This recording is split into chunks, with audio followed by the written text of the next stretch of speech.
c'est toute une église, comprenez bien.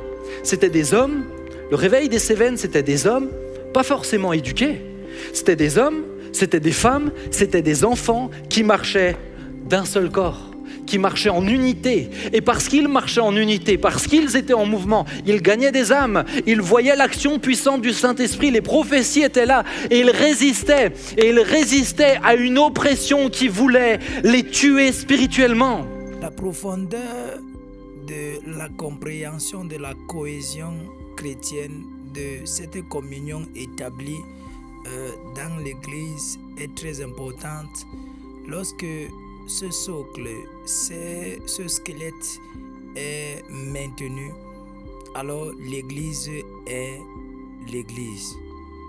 Parlant de lorsque l'Église est l'Église, on parle de cette communion, de ce dynamisme de l'Esprit établi au milieu de nous en Christ Jésus. Alors, comment le rétablir? Comment vivre ce dynamisme? Recevons plus de lumière dans cette vidéo avec le pasteur. Bon visionnage. Lorsque l'Église est l'Église, lorsque l'Église est réellement l'Église, j'aimerais simplement m'adresser à l'Église, pour l'Église, par l'Église. J'aimerais que nous puissions ensemble voir 3 images que Dieu nous a laissées, que Jésus nous a laissées de qu'est-ce que l'Église et pouvons-nous réellement l'appliquer à nous en tant que disciples. Alors peut-être que certains disent, moi je suis un visiteur, je ne suis pas de l'Église ici. C'est pas grave, c'est l'Église avec un E majuscule. Ça s'adresse à chacun ce matin. Tu peux le dire à la personne à côté de toi, ça s'adresse à toi aussi ce matin. Ça s'adresse à toi ce matin. Bien.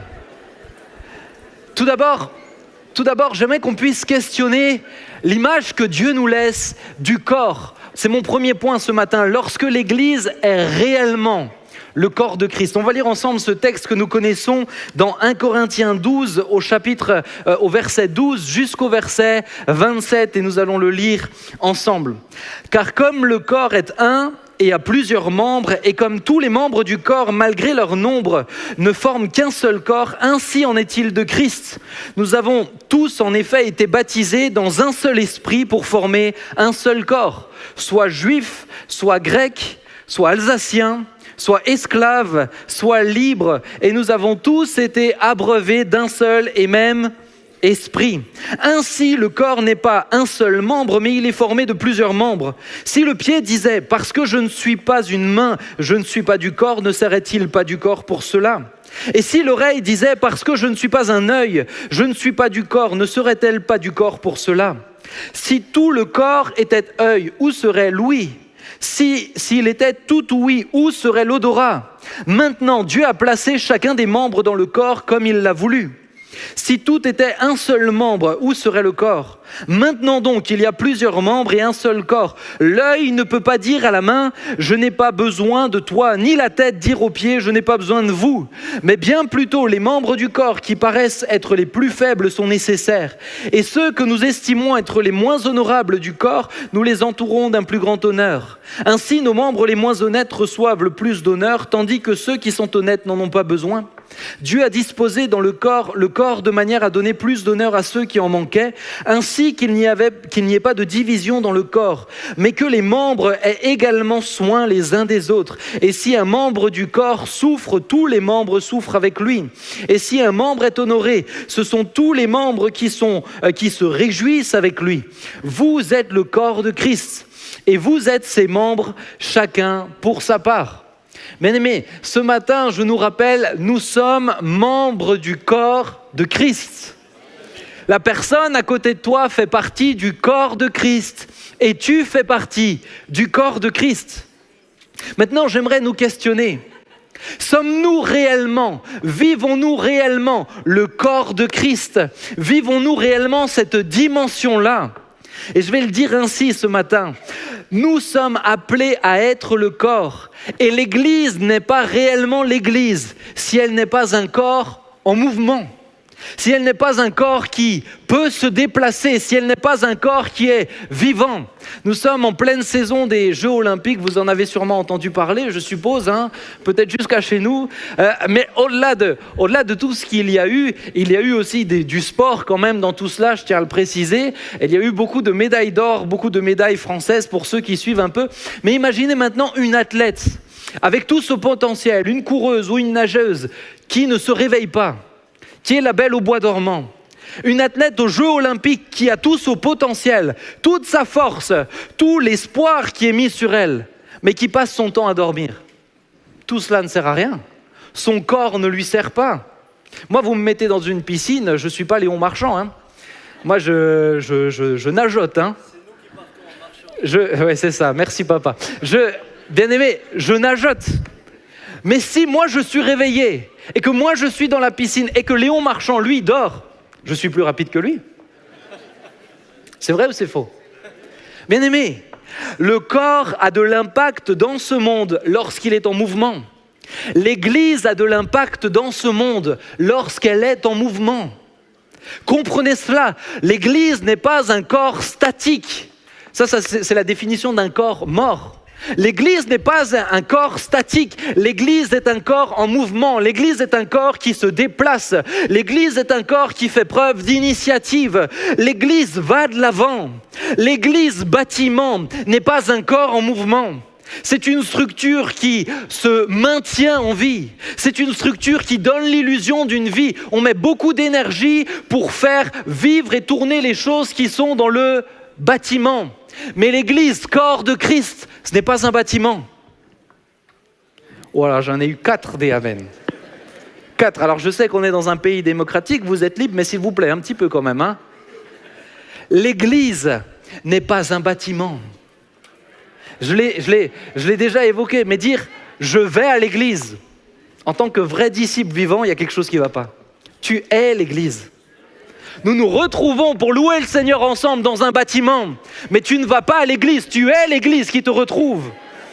Frères, sœurs, si l'église n'est pas en mouvement, elle n'aura pas d'impact dans ce monde. Si l'église est statique, je crois que le corps de Christ est plus qu'un bâtiment. Ce bâtiment est un outil, ce bâtiment contribue au mouvement. Pourquoi ? Parce que les membres du corps sont vivants. Parce que la vie ne dépend pas de la structure, la vie dépend de là où tu es, la vie dépend de ton secteur, ici à Mulhouse. La vie dépend de là où tu es, disciple de Christ, peut-être dans le sud de la France, peut-être en Bretagne, peut-être sur la région parisienne. La vie est là où tu es. Alors oui, nos organisations, oui, nos structures, oui, nos bâtiments, alors oui, ils sont des outils, mais ce ne sont pas l'Église. L'Église est plus que cela. L'Église, c'est des relations. L'Église, c'est des liens. L'Église, c'est une connexion. L'Église, c'est un mouvement. Est-ce que vous avez déjà pensé à toute l'énergie qui doit être déployée pour qu'un simple corps soit en mouvement? C'est simple, regardez un enfant apprendre à marcher, regardez à quel point c'est challengeant des fois pour eux. Moi, le mien, ça y est, il marche et il a des talons en acier, c'est infernal. Je pense qu'il était un cheval avec des sabots dans une ancienne vie. Mais, oh, c'est bon, c'était une petite blague, c'est bon. Mais je me suis dit, je la fais, c'est l'été. Mais bien aimé, je ne crois pas à la réincarnation, si vous avez besoin que je le précise, dis donc. Quand même. Bien aimé, regardez toute l'énergie. Pour qu'un corps soit en mouvement, ça demande de l'équilibre. Pour se tenir debout, ça demande de l'équilibre. Si vous n'aviez pas de l'équilibre, on serait tous couchés ce matin. Pour que mon corps soit en marche, il faut de la coordination. Il faut de la coordination entre mes pieds, mes genoux, mes jambes, mon bassin, mon dos. Il faut que mon cerveau donne une impulsion. Imaginez que mon cerveau dise « tu vas tout droit » et que mes pieds ne comprennent pas les messages. Il faut énormément d'énergie, énormément de coordination. Il faut que chacun des membres soit connecté les uns aux autres. Autrement dit, si tu as un œil, tu ne dois pas rester entouré d'œil, tu dois être en contact avec le pied, avec le nez, avec la bouche, avec les mains. Tu dois être en contact avec des autres frères et sœurs différents de toi. C'est ça l'Église. C'est ce qui est beau dans le corps de Christ, c'est qu'il y a de la différence. Il y a de la différence, il y a de la diversité. Et la diversité dans l'Église n'est pas une exception, c'est la norme. Comment voulons-nous être un corps vivant si nous sommes tous identiques? La Bible nous le dit, si tout n'était qu'œil, où serait la main? Où serait le corps? Une église ne peut pas avoir des membres identiques. C'est pour ça que nous aimons la différence. Une église qui n'est, je vais aller plus loin, une église qui n'est que composée de blancs, c'est pas la diversité. Si vous aspirez à une église que composée de blancs, vous vous trompez. Mais une église que composée de noirs, c'est pas la diversité non plus.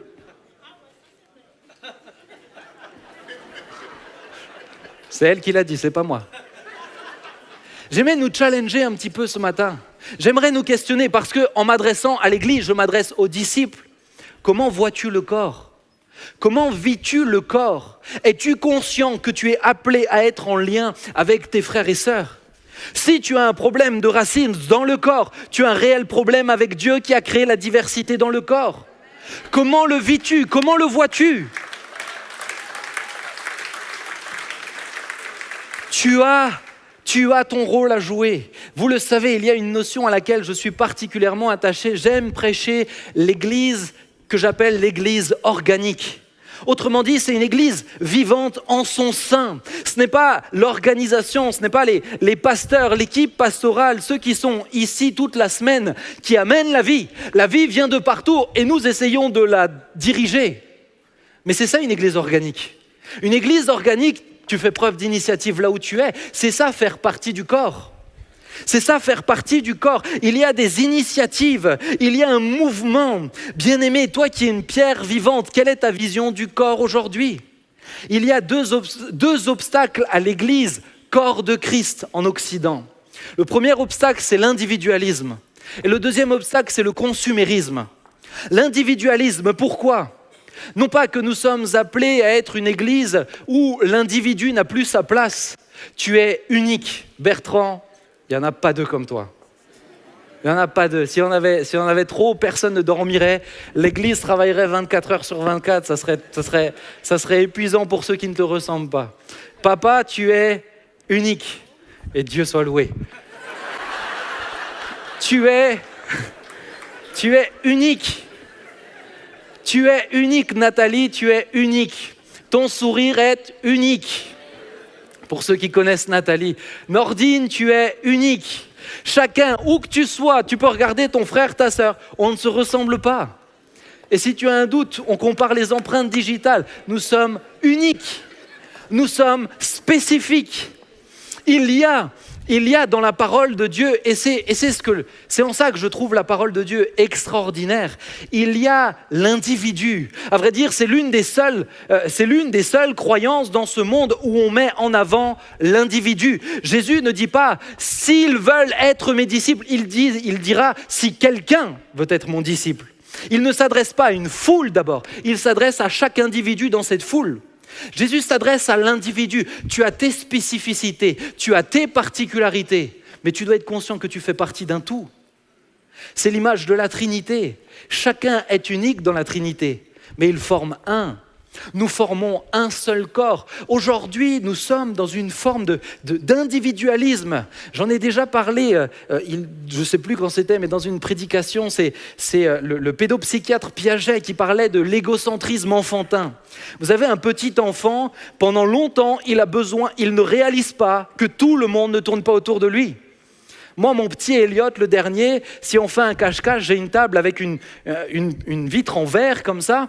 Eh bien, s'il se met sous la table, la tête entre les jambes, s'il ne me voit pas, la table a beau être transparente, pour lui, je ne le vois pas. Parce que tout tourne autour de lui. Il peut se cacher derrière le rideau, on voit le petit bidon qui dépasse, on voit les pieds qui dépassent, mais papa ne peut pas me voir. Parce que tout est centré autour de lui. Bien-aimés, en tant que disciples de Christ, nous ne pouvons pas rester dans cette forme d'égocentrisme. L'Église est plus que quelque chose à propos de toi. Mais nous sommes dans une société où on entretient cet égocentrisme. Nous sommes dans une société profondément égocentrée et également profondément individualiste. Moi d'abord, moi avant quoi que ce soit, mes propres intérêts. Je vote d'abord pour mes intérêts, je ne vote pas pour les intérêts du pays. C'est moi d'abord, c'est mes besoins d'abord. L'Église ne peut pas fonctionner ainsi. Dans la parole de Dieu, il y a un parfait équilibre entre l'individu et le corps. L'individu et l'Église. Lisez, je trouve c'est extraordinaire de lire l'Église sous ce prisme-là. Il y a un parfait équilibre. Chacun a sa place, chacun ses spécificités. Mais il y a un parfait équilibre. Ma question, ce n'est pas, nous ne sommes pas une Église communiste. Personne n'existe, etc. Ma question, c'est, quel est ton équilibre entre ton individualité, tes spécificités, et tu es membre du corps? Quel est ton équilibre? Mets-tu de l'équilibre? Tout n'est pas toujours à propos de toi. Tout n'est pas toujours à propos de toi. Moi, et vous savez, ceux qui sont déjà venus me voir, et ça me va permettre d'éviter quelques remarques pour tous les autres qui voudraient venir me voir, mais quand vous me dites, oui, mais pourquoi vous ne faites pas, autrement dit, vous les responsables, pourquoi vous ne faites pas un groupe pour telle personne, un groupe pour telle personne? Moi, je demande, mais pourquoi toi, tu ne le fais pas chez toi? Pourquoi tout est à propos toujours de toi? Qu'est-ce que tu peux apporter à l'Église? Tu es membre du corps à part entière, comme moi. Pourquoi c'est les responsables qui devraient tout le temps amener? Pourquoi c'est la structure qui devrait tout le temps amener? La vie n'est-elle pas plus forte que ça? Est-ce que la vie de l'Église n'est-elle pas plus forte que ça? Nous le disons souvent, nous voulons une Église organique, une Église capable d'être vivante, quelles que soient les saisons, même si tout devait s'arrêter, même si on fermait les bâtiments. Et Dieu sait aujourd'hui que nous sommes dans un temps compliqué, dans un temps de challenge, bien-aimés. Et cela va venir de plus en plus fortement. Mais si tu ne fais pas preuve d'initiative, si tu n'es pas conscient que ton voisin chrétien, disciple de Christ, fait partie du même corps que toi, qu'il faut s'inviter, qu'il faut manger les uns avec les autres, comment veux-tu que la vie tienne lorsque le bâtiment sera fermé? L'Église est un corps. L'Église doit être consciente de cela. Bien-aimés, le deuxième obstacle, ça va, vous êtes toujours avec moi? Oui, je vais quand même me tourner un peu le ventilo parce que je ne sens rien du tout là. Je l'ai mis pour toi, maman, mais... Le consumérisme. Le consumérisme est un obstacle à l'Église en Occident. Pour quelle raison? Le consumérisme est un obstacle parce que nous sommes dans une société qui entretient la consommation.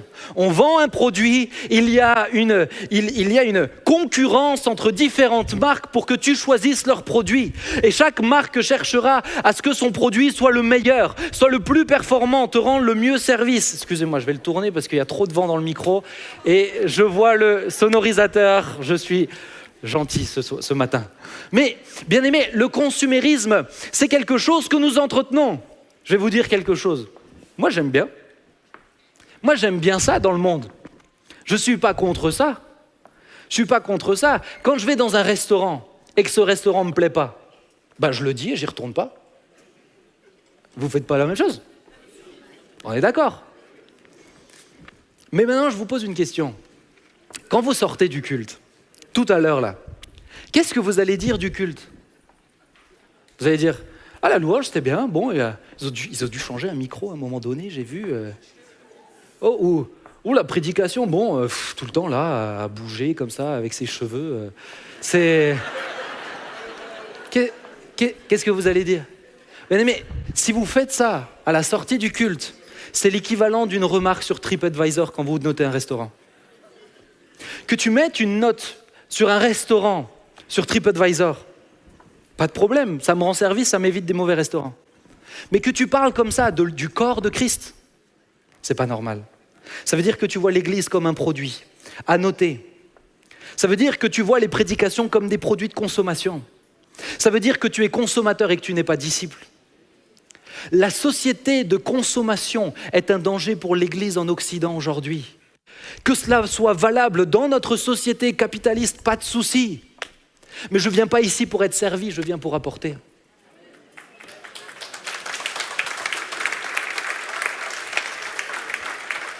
L'Église n'est pas un produit que nous consommons. Le culte n'est pas un produit que nous consommons. J'aimerais nous réveiller ce matin. Bien-aimés, si nous voulons vraiment être réellement l'Église, si nous voulons être réellement le corps, alors il faut que nous changions notre manière de voir les choses. Ce n'est pas un spectacle, ça. Ce n'est pas un spectacle. Peut-être que vous êtes dans d'autres églises, vous êtes là, visiteurs. J'aimerais vous dire, c'est valable pour vos églises aussi. Ce n'est pas un produit que vous venez consommer et comparer. C'est autre chose de dire, on ne prêche pas la parole de Dieu, c'est autre chose. Mais de dire, ah mais je viens comparer avec telle église sur internet, ah mais eux ils ont des meilleurs chanteurs, et ici ça chante un peu faux, prédicateur franchement, des fois il est un peu soporifique. J'aimerais vous dire, un des meilleurs prédicateurs de toute l'église c'était Paul, et certains se sont endormis à sa prédication. Ne notez pas une prédication au sommeil, parce que c'est peut-être parce que tu t'es couché tard. Ça va, vous êtes avec moi? Je nous questionne, sommes-nous consommateurs du corps? Parce que si tu es consommateur de l'Église, tu n'es pas en mouvement, tu es spectateur du mouvement. Si tu n'es que consommateur, tu n'es que spectateur du mouvement. Alors tu applaudiras les témoignages qu'on donnera sur l'estrade. Alors tu applaudiras lorsque tu verras plein de baptêmes. Mais toi, tu ne vivras jamais de guérison. Toi, tu n'amèneras jamais quelqu'un au salut. Et lorsque tu monteras au ciel et que Jésus te dira « Mais où sont tes œuvres ?» Tu diras « Mais j'ai applaudi celles des autres. » Tu es consommateur ou es-tu disciple, membre à part entière du corps? Que se passe-t-il lorsqu'une église est réellement le corps du Christ? Il y aurait plein d'exemples. Mais l'exemple que j'aimerais relever ce matin, c'est le réveil des Cévennes. Dans notre propre pays, 18e siècle, dans notre propre pays, dans un endroit aride, difficile. On dirait aujourd'hui c'est un désert spirituel. J'aimerais vous dire c'était l'endroit où il y avait le plus de vie à ce moment-là. C'est toute une église, comprenez bien. C'était des hommes, le réveil des Cévennes, c'était des hommes, pas forcément éduqués. C'était des hommes, c'était des femmes, c'était des enfants qui marchaient d'un seul corps, qui marchaient en unité. Et parce qu'ils marchaient en unité, parce qu'ils étaient en mouvement, ils gagnaient des âmes, ils voyaient l'action puissante du Saint-Esprit, les prophéties étaient là, et ils résistaient à une oppression qui voulait les tuer spirituellement.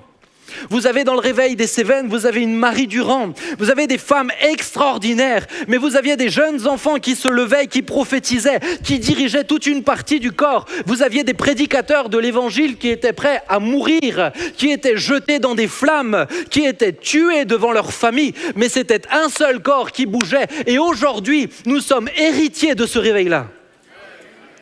Mais c'est ça un corps en mouvement. C'est ça le corps, Église de Christ en mouvement. Et s'il se passait un deuxième réveil dans notre pays, pour cela il faut une Église en mouvement. Pour cela il nous faut une Église réellement corps de Christ. Regarde ton frère, regarde ta sœur. Tu ne peux pas être corps de Christ si tu ne dépends pas d'eux. Tu ne peux pas. Tu ne peux pas penser que tu avances dans ta foi tout seul. Tu ne peux pas, tu as besoin des uns et des autres. Et si certains ne nous suivent que sur Internet par confort, je vous le dis avec beaucoup d'amour, certains il y a la santé, certains c'est une période compliquée, certains vous n'avez pas d'église autour de chez vous. Mais si vous êtes à 10 km juste par confort, vous n'êtes pas membre du corps. Parce que vous avez besoin des uns les uns des autres. Mon frère, ma sœur, J'aimais partir sur une deuxième image. La Bible nous dit que nous sommes le corps de Christ. Mais la Bible nous dit quelque chose d'extraordinaire. Pour moi, c'est la plus belle image que Jésus nous a laissée, que nous retrouvons dans Éphésiens 5, versets 25 à 32.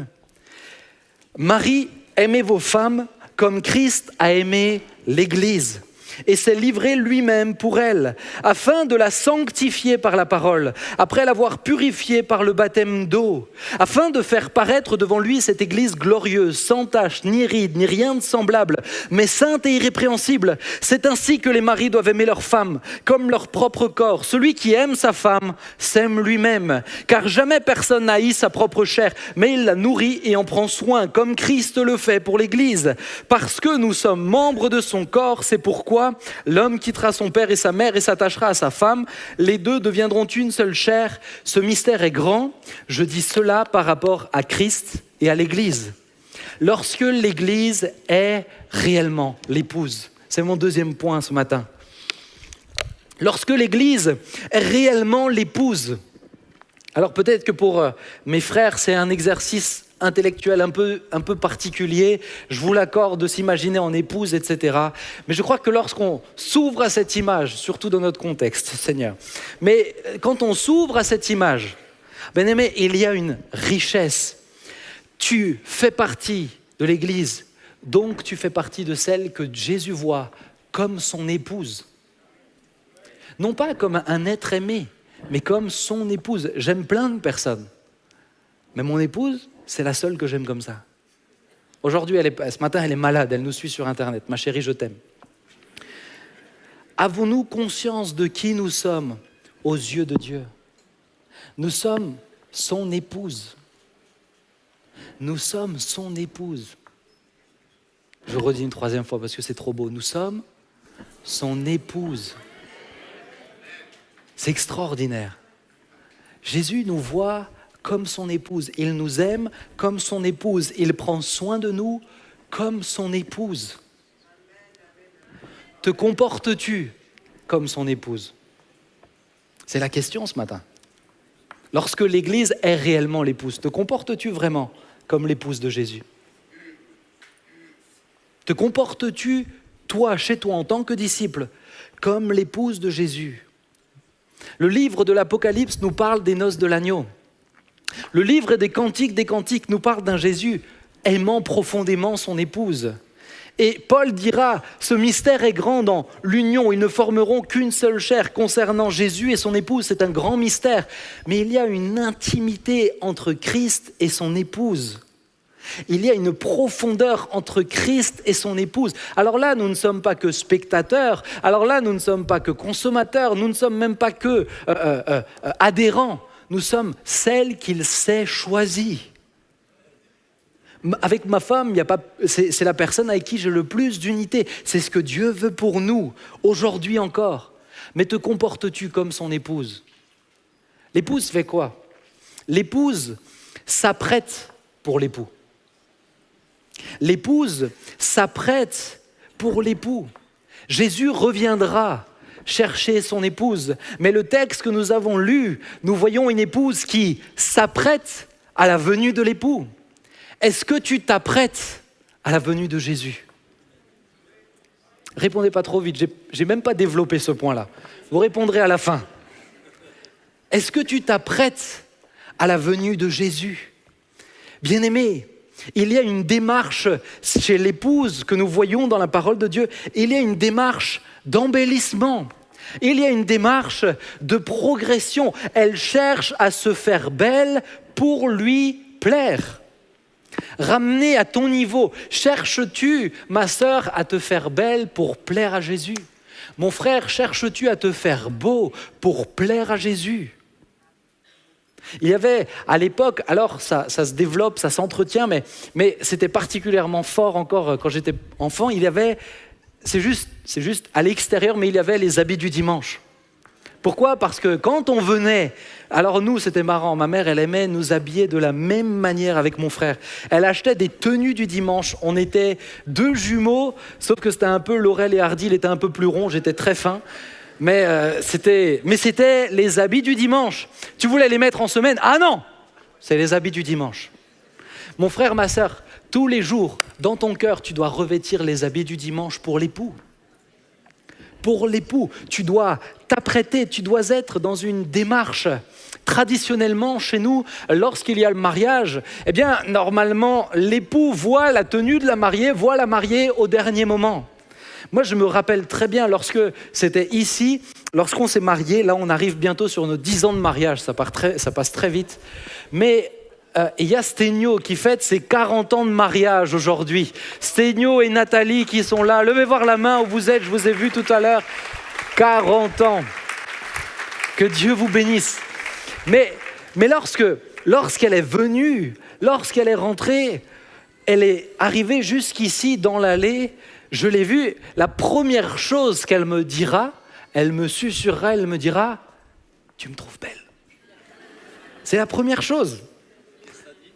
J'ai dit « Bien sûr, c'est la femme la plus belle ». Mais c'est la première chose. Pourquoi? Parce que c'est sa seule préoccupation. L'épouse veut plaire à l'époux. Elle ne cherche pas à plaire à Jean-Jacques, à Marie-Jeanne ou à qui tu veux. Elle veut savoir si l'époux la trouve belle. As-tu cette seule préoccupation dans ta vie? Savoir si Jésus te trouve belle et beau. Est-ce ta seule préoccupation dans ta manière de vivre en tant qu'épouse? Comprenez, as-tu le souci de progresser dans ta foi? As-tu le souci de voir la manifestation du fruit de l'esprit se développer en toi? As-tu le souci d'avoir une communion plus forte avec l'époux? Parce que si une épouse ne cherche plus à plaire à son mari, et inversement, il y a un problème. Tu as peut-être Sténio 40 ans de mariage, mais si tu ne cherches plus à plaire à Nathalie, il y a un problème. Si je ne cherche plus à plaire à Sylvia, il y a un problème. Il y a bien des choix esthétiques, vous jugez ce que vous voulez, je l'ai fait parce que ça plaît à ma femme. Moi, franchement, je me rase, je me fais une boule à zéro, mais je m'en fiche complètement. J'ai aucun attachement à ça. Mais elle me dit, oh non, chérie, tu vas ressembler à Monsieur Propre avec tes muscles et tout. Chérie, je t'aime. Bon, certains, ils n'ont pas eu ce privilège-là de pouvoir choisir, hein. Mais je regarde au ciel. Mais mon frère, ma sœur, si tu n'as plus ce souci de plaire à l'autre, il y a un problème. Il y a un problème. C'est que, vous savez, je vais vous dire quelque chose. Je n'aime pas la Sylvia d'hier. J'aime la Sylvia d'aujourd'hui. Chaque jour, j'ai un amour pour celle d'aujourd'hui. Et si Jésus n'aime que le disciple qui était là au début, c'est peut-être que tu as perdu le feu de ton premier amour. Quand une épouse ne fait plus d'efforts, ou inversement, encore une fois, parité oblige, quand une épouse ne fait plus d'efforts, eh bien, elle entretient un souvenir nostalgique. Ah, mais à l'époque, j'étais si belle, à l'époque, j'étais si svelte, à l'époque, j'étais si ceci, j'étais si douce. Ah, mais maintenant, aujourd'hui, tu sais, avec la vie, etc., tu n'entretiens qu'un souvenir nostalgique. Mais ça ne tient pas. Vient le moment où la distance va se prendre. Forcément, la nostalgie, ça ne suffit pas. Ton mari a besoin de t'aimer aujourd'hui. Ton mari a besoin de te trouver belle aujourd'hui. Messieurs, vos épouses ont besoin de vous trouver beau aujourd'hui. Hein, Mireille? Vos époux ont besoin de vous trouver beau aujourd'hui. C'est là le défi d'entretenir les choses. C'est là le défi de développer des choses. Alors oui, je suis en train ce matin de parler d'efforts. Oui, je suis en train ce matin de parler de travail. Mais les efforts de l'épouse ne sont pas là pour obtenir l'amour du Christ, mais pour entretenir l'amour avec Christ. Les efforts ne vont pas faire, tes œuvres ne vont pas faire que tu vas obtenir plus. Tu as déjà tout reçu, il a donné sa vie pour toi. Mais ton travail personnel est là pour entretenir le feu, est là pour développer les choses. De la même manière qu'on te dit, il faut que tu prennes du temps avec ton épouse de temps en temps. Il faut que tu prennes du temps avec ton époux en tant que corps de Christ, toi l'épouse. Il faut que tu te mettes à part, il faut que tu communies, il faut que tu acceptes qu'il te dise ça va pas, j'aimerais que tu le changes. Une épouse sait se soumettre en tant que bonne épouse. Es-tu réellement l'épouse de Christ? Te comportes-tu de cette manière-là? Lorsque le Christ viendra te chercher, comment va-t-il te retrouver? Je vais même un peu plus loin. Dans les mariages, quand on officie, souvent on le rappelle, on dit le mariage, ce n'est pas pour prendre, c'est pour donner. Le mariage est un don. Tu ne viens pas pour prendre dans un mariage. Si tu viens pour prendre de l'amour, pour combler une faille, pour combler des manques, je peux déjà te dire que ton mariage risque vite d'être toxique parce que l'autre ne te satisfera jamais assez. Quand tu rentres dans un mariage, c'est pour apporter, c'est pour donner, c'est pour transmettre. Eh bien, de la même manière, lorsque tu rentres dans le lien en tant que l'époux et l'épouse de Christ, tu ne viens pas pour recevoir, tu viens pour donner. Comment vois-tu Jésus-Christ? Comme celui qui te donne ou comme celui à qui tu donnes? Je vais vous le redire. Comment vois-tu Jésus-Christ? Comme celui qui vient tout le temps te donner? Ah Seigneur, tu vois que j'ai ce problème, tu vois que j'ai ceci, tu vois que j'ai cela. Ou comme celui à qui tu viens apporter? Ce dimanche matin, Seigneur, je viens t'apporter ma louange, je viens t'apporter ma reconnaissance, je viens t'apporter mon service, je viens t'apporter mes talents. Tu m'as tellement donné, je viens te donner en retour. Je te donne dans cette union. C'est la forme du mariage que Éphésiens nous montre dans cette union. Je viens donner. Mais Dieu t'aime tellement qu'il te comblera de ses bienfaits, la Bible nous dit. Mais ça ne devrait pas, en tant qu'épouse, être ta préoccupation principale. Ta préoccupation principale devrait être: qu'est-ce que je peux lui donner de plus? Qu'est-ce que je pourrais faire pour lui faire plaisir un peu plus? À mon époux, celui qui m'a tant offert, je veux lui faire plaisir ce matin. Je veux lui donner dans ma vie en tant que témoin. Je veux lui donner quand je parle à mes voisins. Je veux lui faire plaisir quand il me voit auprès de mes enfants, quand il me voit sur mon lieu de travail, quand il me voit auprès de mes frères et sœurs. Je veux lui faire plaisir car il m'a tant offert. C'est là la véritable préoccupation de l'épouse de Christ. L'épouse de Christ donne, et elle donne totalement. Elle se donne entièrement. L'épouse de Christ non seulement s'apprête, mais elle se donne entièrement. Est-ce le cas aujourd'hui? Est-ce le cas? Vous savez, le jour où, sur cette estrade, j'ai dit oui à ma femme, il y avait... De mémoire, c'est Bertrand qui présidait et Christian qui prêchait. Il y avait ici la plus belle d'entre toutes. Mais le jour où j'ai dit « oui, je la prends pour épouse jusqu'à ce que la mort nous sépare », le jour où j'ai dit oui à elle, une seule femme, j'ai dit non aux à peu près 4 milliards d'autres femmes sur cette terre. Pour être honnête, ça ne se bousculait pas au portillon non plus. Je suis honnête. Elle a vu le diamant dans la boue quand elle m'a relevé. Hein. Vraiment, c'était très difficile. Hein. Elle avait de la vision. C'était une femme de foi, encore aujourd'hui. Mais en disant oui à une seule, ça je le dis souvent au mariage. Je dis, en disant oui à une seule, tu dis non à toutes les autres. Sois conscient de cela. En disant oui à Christ, en disant tu es mon sauveur, tu es mon Seigneur, tu as dit non à tout le reste. Tu as dit non à tout ce qui se propose à toi. L'épouse de Christ se donne et elle se donne entièrement. Maintenant, pouvons-nous être honnêtes un petit peu? Voyons-nous cela tous les jours. Pour quelles raisons certaines églises, certains mouvements tombent? Pour quelles raisons le feu s'éteint? Pour quelles raisons des scandales explosent? Pour quelles raisons? Pour quelles raisons des églises locales s'effondrent? Pour quelles raisons le compromis dans certains mouvements rentre et s'amplifie? Pour quelles raisons? Prenez la réforme du protestantisme. Prenez le zèle qu'il y avait. Regardez le protestantisme aujourd'hui. Pour quelles raisons? Pour quelles raisons? Eh bien, tout simplement parce que des disciples en leur sein agissent ainsi. Tu ne peux pas dire « Ah, mais telle église !» C'est les disciples dans cette église qui se compromettent. C'est les disciples dans ta vie personnelle, tout au long de la semaine. Ce sont les disciples. Quand un seul membre se gangrène, c'est tout le corps qui peut mourir. Regardez la manière dont Paul parle de ce sujet à plusieurs reprises. Et il le dit clairement. À plusieurs reprises, il dira « retranchez-les de parmi vous ». Autrement dit, coupez le membre. Coupez la gangrène. Pourquoi? Parce que Paul sait très bien qu'un seul membre gangréné peut tuer le corps. Ah, l'Église n'est pas assez inclusive. Ah, l'Église n'accueille pas tout le monde. Je ne veux pas, dans l'Église, que la gangrène tue le corps. Mais toi, en tant que disciple, si tu ne te considères pas comme l'épouse, tu te compromettras. Tu amèneras du compromis. Tu vas chercher certaines théologies. Et ils se sont trouvés une foule de docteurs leur disant ce qu'ils veulent entendre. Retranchez-le. La Bible nous le dit.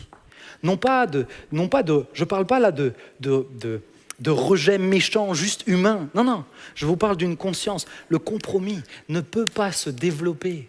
Vous savez, en tant que responsable d'église, il y a eu par moments des discussions qui ont dû être très claires. Tu ne peux pas faire ça ici.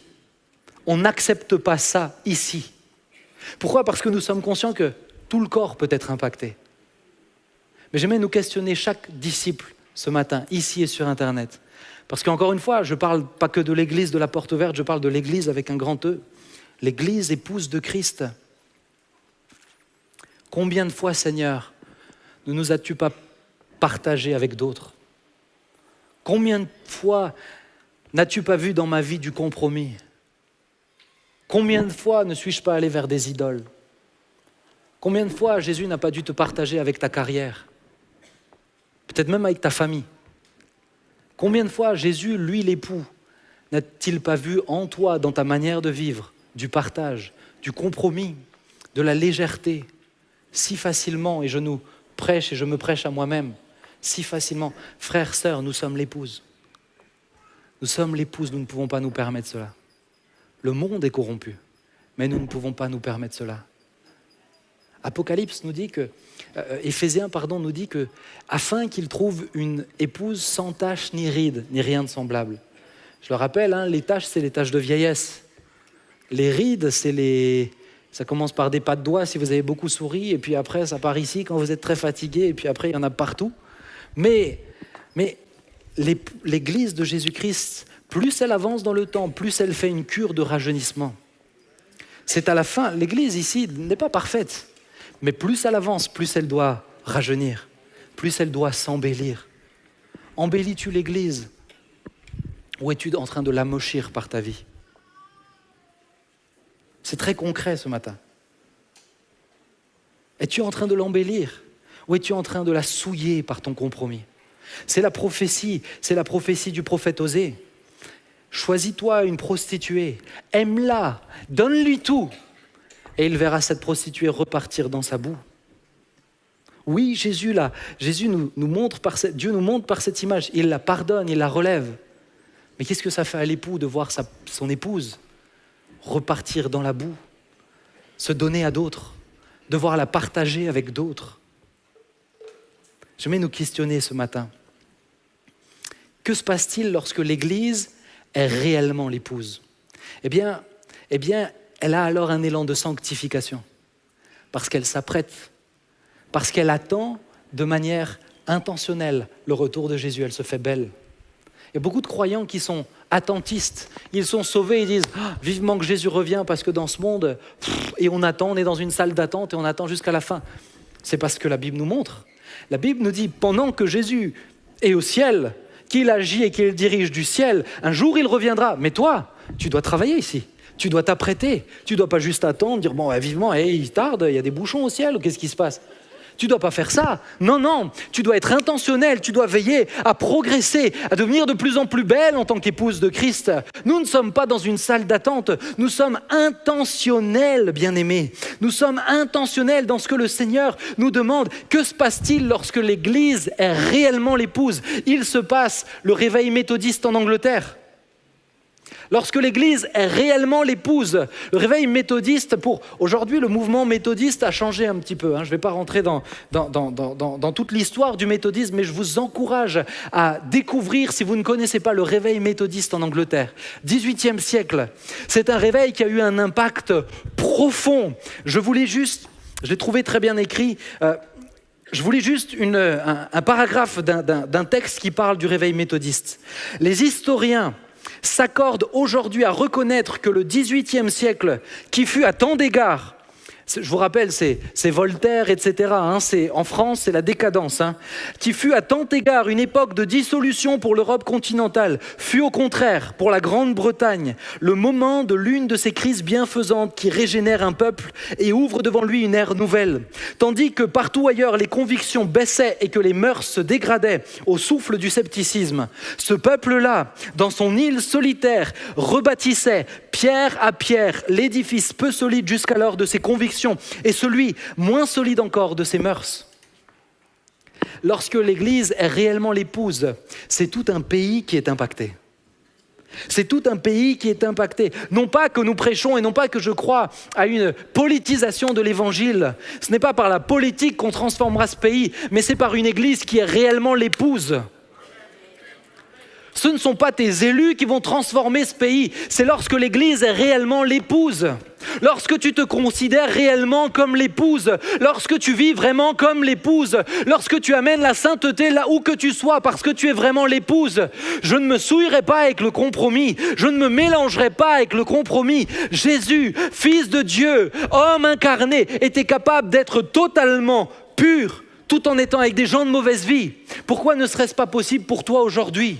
Pourquoi devrait-il imaginer une forme de monastère pour les chrétiens aujourd'hui? Non, nous ne sommes pas dans le monde, nous ne sommes pas du monde, mais nous sommes dans le monde. Et tu dois amener cette dimension sainte là où tu es. Tu dois briller par ta splendeur, par ta propreté, là où tu es. Tu dois révéler qui est l'épouse dans ce monde. C'est comme ça que tout un pays fut transformé c'est pas si loin que ça. C'est pas si loin de nous. Le réveil des Cévennes, c'est pas si loin de nous. Le réveil méthodiste, c'est pas si loin de nous, géographiquement, mais en quelques années. Pourquoi serait-ce impossible pour nous aujourd'hui? Je nous questionne. Pourquoi serait-ce impossible pour nous aujourd'hui? Pourquoi serait-ce impossible? Pourquoi serait-ce impossible? Et l'Église primitive, et la décadence de l'Empire romain. Est-ce que l'Église véritable, celle de Jésus, que Jésus s'est choisie, n'a-t-elle pas eu un impact sur ce mouvement-là? Il y a eu du bon, il y a eu du mauvais. Pourquoi? Parce qu'on l'a politisé ensuite. Mais les vrais chrétiens, les vrais disciples amenaient une réforme. Pourquoi? Parce que lorsqu'on voit des hommes et des femmes qui vivent réellement selon ce que Dieu leur dit, ça donne envie. Un mariage sur 2 finit en divorce en France aujourd'hui. Quand vous voyez un mariage qui tient 40 ans dans les bons et les mauvais jours, ça donne envie. Quand vous voyez des enfants qui ont un papa et une maman, ça donne envie. Pour la plupart des gens, ça donne envie. Les amis, la sainteté attire. Alors oui, certains disent « laissez-nous dans la boue du péché ». Pas de souci, allez-y proprement, allez-y de tout votre cœur. Mais j'aimerais vous dire, beaucoup entendront le message de l'Évangile si l'Église se comporte vraiment comme l'épouse de Jésus-Christ. Alléluia. Est-ce que vous êtes toujours avec moi pour terminer ce matin? Alors j'aimerais terminer avec cette 3e image que Jésus nous dit dans 1 Timothée 3, versets 14 à 15. Et on va pouvoir le lire ensemble. 1 Timothée 3, versets 14 à 15. Il nous est dit la chose suivante. « Je t'écris ces choses avec l'espérance d'aller bientôt vers toi. Mais afin que tu saches, si je tarde, comment il faut se conduire dans la maison de Dieu, qui est l'église du Dieu vivant, la colonne et l'appui de la vérité. » La dernière image sur laquelle je voudrais m'arrêter, c'est que l'église est appelée à être la colonne de la vérité. Tu peux regarder la personne à côté de toi et dire « Tu es une belle colonne aujourd'hui. Tu es une belle colonne. » Tu es une belle colonne.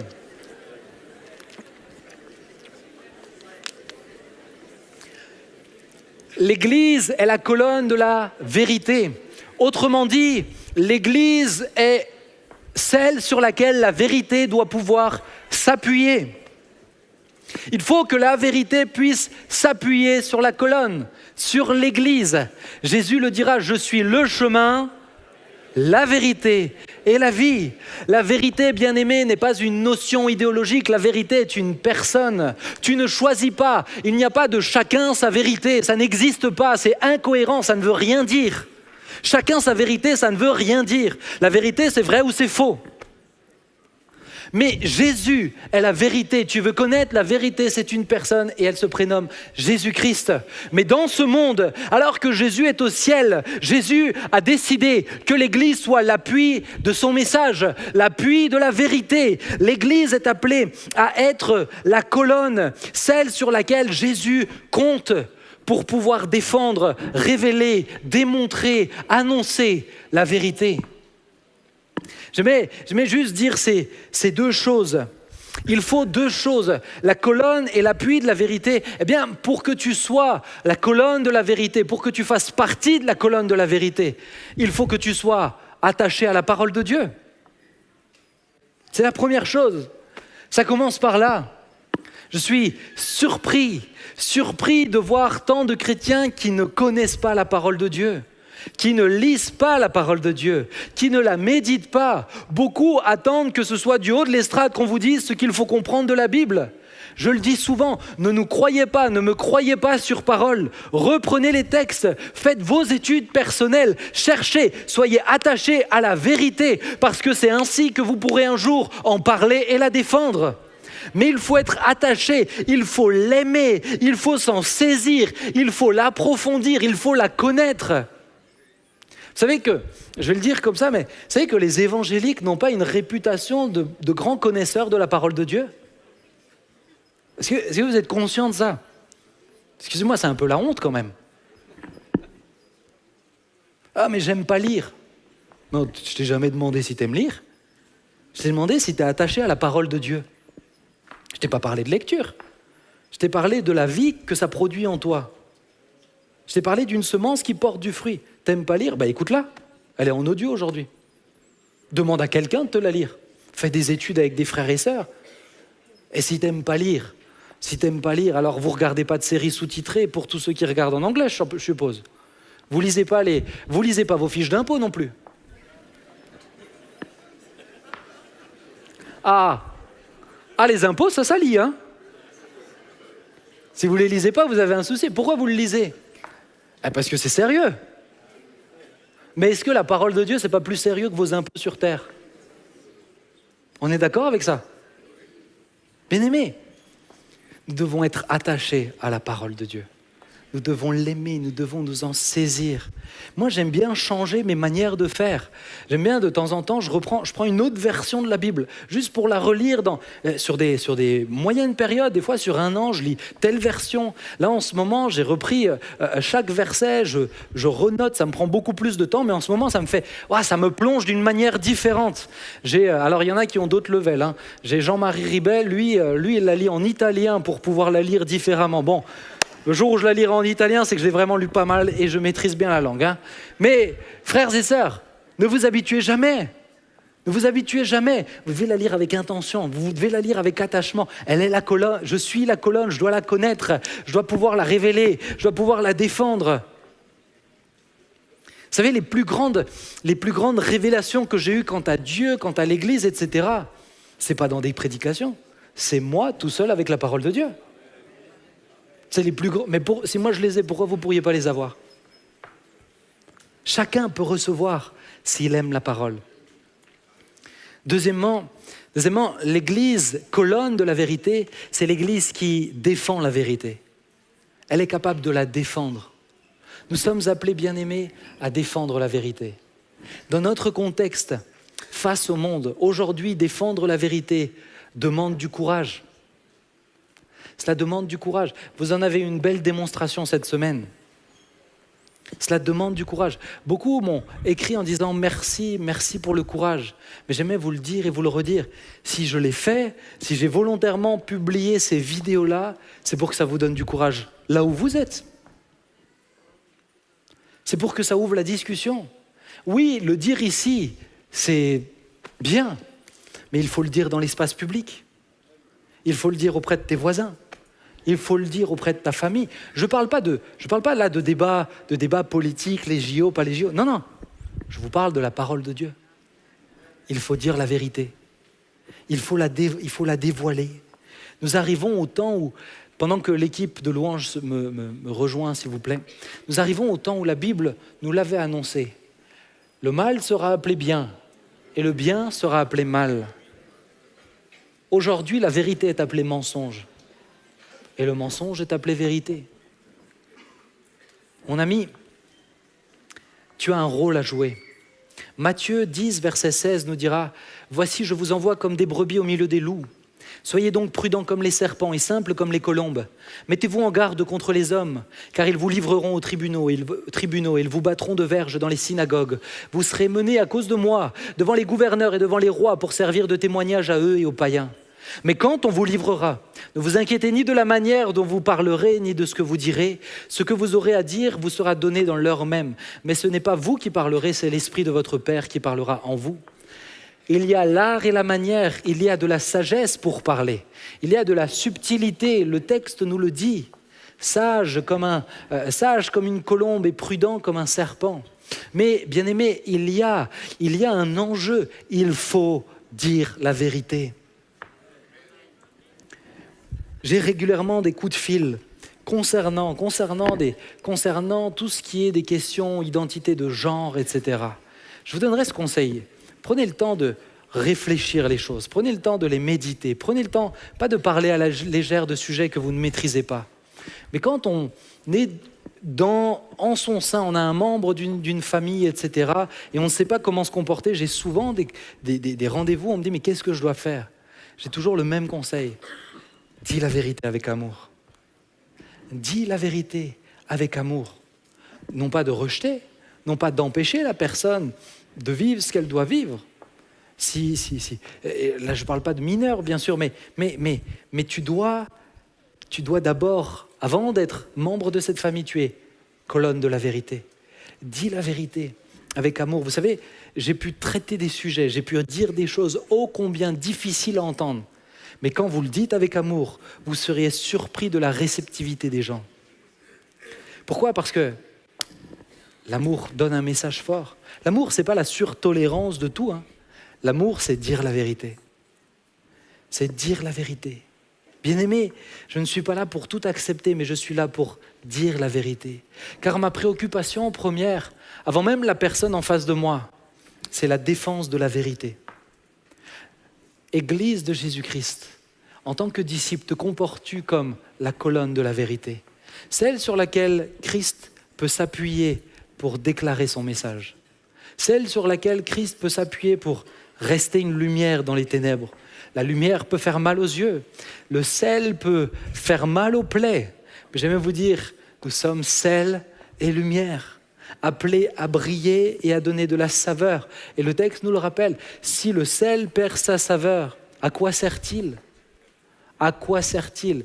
Tu es colonne de la vérité.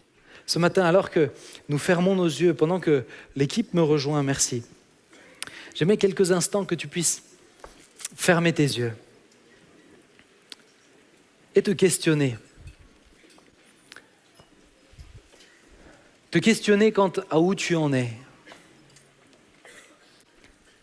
J'ai parlé à l'Église, j'ai parlé à l'Église avec un E majuscule, j'ai parlé à l'Église de Jésus-Christ, mais en m'adressant à l'Église ce matin, j'ai voulu parler à chaque disciple membre véritablement de l'Église.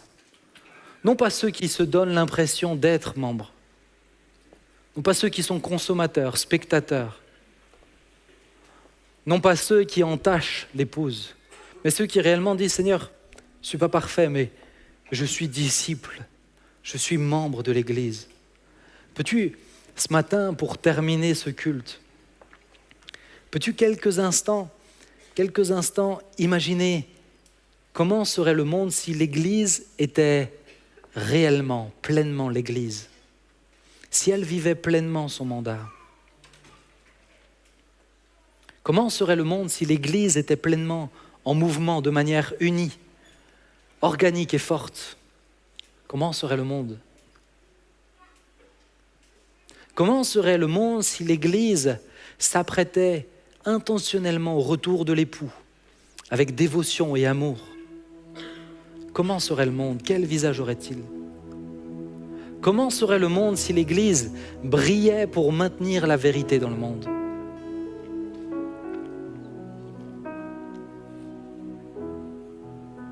Selon les réponses à ces questions, tu sais que tu as un rôle à jouer en tant que disciple.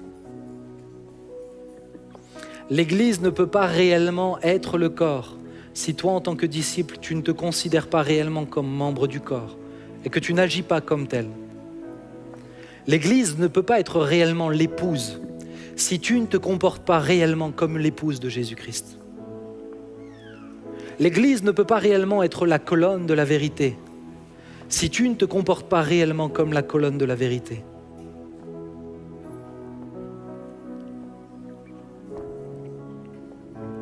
En tant que disciple ce matin, comment vis-tu l'Église? Comment perçois-tu l'Église? Qu'apportes-tu dans l'Église? Tu es une pierre vivante, je te le rappelle.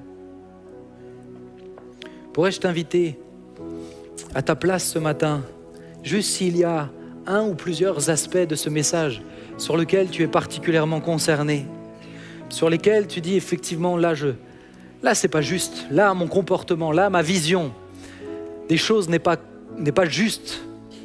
Il faut que je revienne pleinement de ma position. Peux-tu le dire simplement, tranquillement à ta place? Jésus t'entend. La tête du corps t'entend. L'époux t'entend. La vérité t'entend. Dis-lui, exprime-lui et reviens de ta mauvaise voie.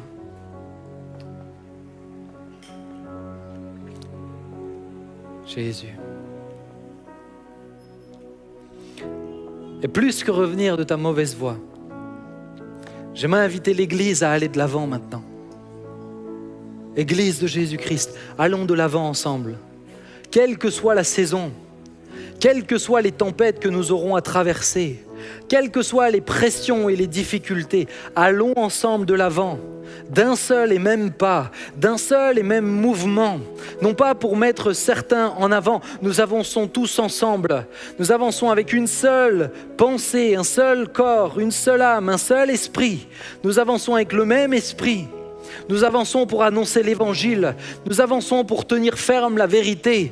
Nous n'avons pas à lutter contre la chair et le sang, mais nous avançons dans ce monde spirituel, nous avançons dans la sainteté. Alors peuple de Dieu, agissons ainsi là où nous sommes, chez nous dans nos maisons. Agissons ainsi là où nous sommes sur nos lieux de vacances. Agissons ainsi quand nous reprendrons le travail. Agissons ainsi auprès de nos familles. Agissons ainsi auprès de nos voisins. Agissons ainsi en tant que corps, en tant qu'épouse et également en tant que colonne ce matin. Que le nom du Seigneur Jésus soit béni.